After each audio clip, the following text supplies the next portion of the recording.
Voici une ferme en Chine. Voici un McDonald's à New York. Voici un complexe d'appartements à Mumbai. Et voici un gratte-ciel à Londres. Quel est le point commun entre tous ces éléments? Eh bien, il s'avère que les succès ou les échecs de ces endroits, leurs booms ou leurs effondrements économiques, et même leurs explosions démographiques ou leurs famines, pourraient bientôt être décidés par le Maroc.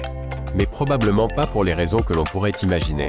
En fait, cette trajectoire économique future a probablement été déterminée par une minuscule créature il y a seulement quelques siècles. Une chauve-souris. Dans le monde moderne, nous considérons les chauves-souris comme des organismes qui contrôlent les populations d'insectes et propagent des maladies rares. Mais il y a quelques siècles, on a découvert que les chauves-souris accomplissaient un autre miracle qui allait façonner notre monde à jamais, sans que la plupart des gens s'en rendent compte. En 1802, l'explorateur européen Alexander von Humboldt, alors qu'il parcourait le territoire péruvien, fit une découverte étrange. En effet, les terres péruviennes ne semblaient pas propices à l'agriculture à grande échelle, et pourtant les champs péruviens regorgeaient de cultures luxuriantes et saines. Il découvrit rapidement que les Péruviens récoltaient une substance appelée guano, issue des excréments des chauves-souris et de certains oiseaux marins. Ils l'utilisaient en les pendant sur leur culture depuis plusieurs milliers d'années. Alexander von Humboldt finit donc par rapporter cette connaissance du guano en Europe, augmentant considérablement la production alimentaire, où elle devint rapidement un sujet d'intérêt majeur pour le monde occidental. En effet, peu après la découverte du guano, la production alimentaire explosa aux États-Unis et en Europe. Et soudain, ces nations occidentales sont passées d'une pénurie alimentaire, certes légère mais significative, à un excédent alimentaire massif, largement suffisant pour nourrir tous leurs citoyens, et même plus. L'impact du guano sur la production alimentaire est devenu si important que plusieurs guerres ont été menées pour le guano, comme la guerre des îles Chincha en 1864 et la guerre du Pacifique en 1879.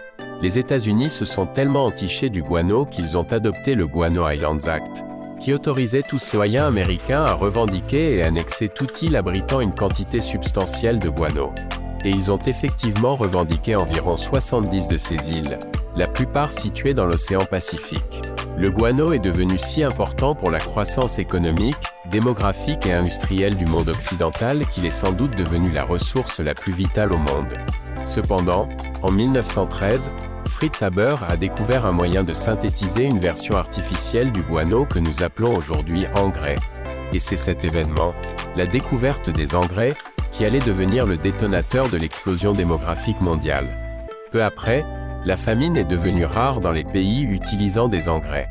La population mondiale est passée de 1,6 milliard à 7,7 milliards d'habitants au cours des 100 années suivantes. La production alimentaire et les rendements des cultures ont immédiatement doublé dans de nombreuses régions qui utilisaient des engrais. Des pays dont les régions étaient généralement inadaptées à la culture vivrière, comme les pays d'Europe du Nord comme la Norvège, ont soudainement pu cultiver durablement dans davantage de régions. Finalement, la croissance économique et démographique de chaque pays a été indirectement causée par les excédents alimentaires générés par les engrais. On estime qu'environ 50% de l'azote présent dans l'organisme provient directement des engrais utilisés par les agriculteurs. Et voilà, aujourd'hui, tout cela semble prometteur jusqu'à présent. Certains pays sont devenus des superpuissances mondiales où la quasi-totalité de leurs citoyens sont bien nourris et souffrent d'une insécurité alimentaire minime. Mais en 2010, des scientifiques ont commencé à remarquer un phénomène inquiétant, les engrais. Le composé responsable d'une grande partie de la croissance de l'humanité au cours des 2 derniers siècles pourrait bien s'épuiser. En effet, cet engrais, utilisé pour la croissance de toute notre civilisation depuis 2 siècles, a besoin de 3 éléments. Un composé azoté, un phosphate et un composé potassique. 2 de ces composés sont des composés que nous ne pouvons pas créer de toutes pièces. Ces composés sont le phosphate et le potassium ou sous leur forme brute, la potasse. La potasse est une ressource non renouvelable, largement contrôlée par 4 pays seulement. Le Canada est de loin le plus grand producteur mondial, avec plus d'un tiers de la production mondiale. La Russie, la Biélorussie et la Chine produisent chacune entre 10 et 20% de la potasse mondiale, et tous les autres pays réunis n'en produisent qu'environ 19%. Réfléchissons-y un instant. En résumé, 4 pays contrôlent un ingrédient qui dicte qui est autorisé ou non à produire des engrais. Et comme les ressources en potasse s'épuisent dans ces pays, La potasse deviendra une ressource de plus en plus précieuse à mesure que la population mondiale et les besoins alimentaires continueront de croître. Il est peu probable que le monde connaisse une pénurie de potasse d'ici une centaine d'années. En réalité, nos réserves de potasse pourraient durer plusieurs centaines d'années avant de connaître une pénurie. Cependant, le phosphate, l'un de ces 3 ingrédients clés, est un cas complètement différent. Voyez-vous, depuis 2010, un débat houleux fait rage sur la question de savoir quand, et non si, le monde manquera de phosphate naturel. L'Institut d'études géologiques des États-Unis estime qu'il nous reste actuellement 260 ans de phosphate dans la Terre, en supposant que la population ne croît pas du tout. Et en supposant que la population continue de croître au même rythme qu'aujourd'hui, il nous reste environ un peu plus de 100 ans de phosphate dans la Terre. Cependant, ce ne sont que des estimations. Ce chiffre pourrait être bien inférieur ou bien supérieur. Mais en réalité, nous n'avons même pas besoin de savoir quand le monde manquera de phosphate. Car nous constatons déjà des pénuries. De plus, nous voyons des pays adopter des politiques économiques drastiques pour protéger leur propre phosphate. Par exemple, le prix du phosphate a augmenté d'environ 80% depuis début 2020. En septembre 2021, la Chine a interdit l'exportation de son propre phosphate, espérant ainsi s'assurer d'en avoir suffisamment pour produire suffisamment d'engrais pour sa propre production alimentaire dans un avenir proche. Mais il y a un aspect essentiel que j'ai laissé de côté jusqu'ici. La Chine possède les 2e plus grandes réserves de phosphate au monde, puisqu'elle détient environ 5% du phosphate mondial. Et n'oubliez pas qu'elle est 2e sur cette liste, et qu'elle est déjà préoccupée par son approvisionnement en phosphate. La Syrie détient la 3e plus grande quantité de phosphate, avec 3%, suivie de l'Algérie, avec un peu moins de 3%. Et le reste du monde ne possède que 2% au moins des réserves mondiales de phosphate. Mais en tête de liste, il y a le Maroc. Voyez-vous, le Maroc possède 70% du phosphate mondial. Réfléchissons-y un instant. Un pays possède 70% d'une ressource qui peut dicter la capacité des autres nations à nourrir leur population. De fait, au cours des prochaines décennies, l'approvisionnement alimentaire mondial pourrait dépendre des partenaires commerciaux du Maroc. Ou peut-être, tout simplement, le Maroc vendra-t-il le phosphate au plus offrant.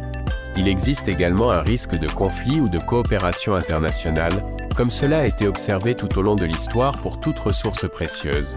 Et ce serait loin d'être la première fois que nous assistons à des guerres ou à des partenariats autour de l'acquisition d'engrais. En réalité, chaque année, des pays très peuplés comme l'Inde, le Mexique et le Brésil deviennent de plus en plus dépendants du phosphate marocain ou de leur industrie agricole. D'autres pays, comme les États-Unis, ont imposé des droits de douane sur le phosphate marocain et ont fait l'inverse. Il convient de noter que le pic de phosphore, comme certains appellent cette situation difficile, pourrait ne pas survenir aussitôt qu'on le pense. Comme mentionné précédemment, les estimations varient entre des pénuries importantes relativement rapides et des pénuries qui pourraient survenir dans plusieurs centaines d'années. Mais cette mentalité du pic de phosphore est en réalité assez similaire à ce que l'on disait à propos du pétrole dans les années 1950, car à l'époque, de nombreux scientifiques supposaient que la production pétrolière des réserves atteindrait son pic vers 1970. Pourtant, depuis lors, le monde a découvert beaucoup plus de pétrole dans des pays comme le Venezuela, l'Arabie Saoudite, la Norvège, l'Iran et la Chine.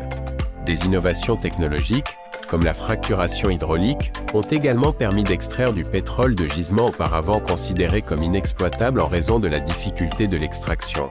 En d'autres termes, même si l'on prévoit un épuisement significatif des phosphates naturels au cours des prochaines décennies, nous ne pouvons en être absolument certains.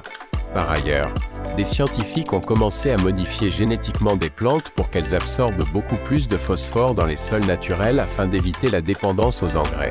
Jusqu'à présent, ces expériences ont connu des succès mitigés. Mais au final, le monde entier pourrait bien être à la recherche de ses propres engrais, du jamais vu dans l'histoire.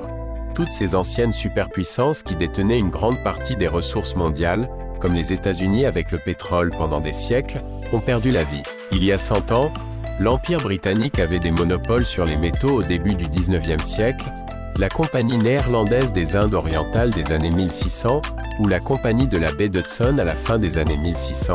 Tous ces monopoles pouvaient pâlir en comparaison du monopole du Maroc sur le phosphate.